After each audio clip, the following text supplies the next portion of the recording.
अल्हम्दुलिल्लाह वस्सलातु वस्सलामु अला रसूलिल्लाह अम्मा बाद। हर सुबह को तमाम आज़ा इकट्ठा होकर के ज़बान से दरख्वास्त करते हैं कि अल्लाह से डरना, हमारा ख़याल रखना, इसलिए कि ए ज़बान अगर तू सीधी रही तो हम भी सीधे रहेंगे, और अगर तू बिगड़ जाएगी तो हम भी बिगड़ जाएंगे। इससे मालूम होता है कि ज़बान ये बाकी आज़ा ज़बान के ताबे हैं। ये हदीस मुस्नद अहमद में है और मुहक्किक ने इसकी सनद को हसन करार दिया है।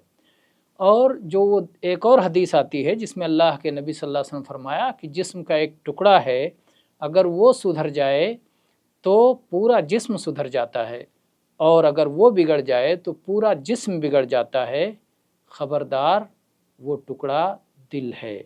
इन दोनों हदीसों में कोई टकराव नहीं है, इसलिए कि असल दिल ही मालिक है, लेकिन ज़बान दिल की तर्जुमान है। दिल जो कुछ सोचता है ज़बान पर वही चीज़ें आती हैं।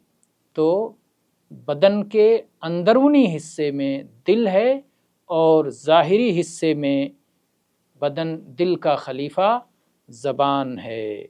तो इसलिए ज़बान और दिल यही वो दो चीज़ें हैं जो निस्फ़ निस्फ़ हैं। जैसा कि एक शायर कहता है, लिसानुल फ़ता निस्फ़ुन व निस्फ़ुन फ़ुआदुहु फ़लम यब्क़ इल्ला सूरतुल लहमि वद्दमी। आधा दिल है और आधी ज़बान है। ज़बान दिल की तर्जुमान है। दिल और ज़बान को छोड़ दिया जाए तो बदन में गोश्त और खून के सिवा क्या बाकी रह जाता है। व आखिरु दावाना अनिल हम्दुलिल्लाहि रब्बिल आलमीन।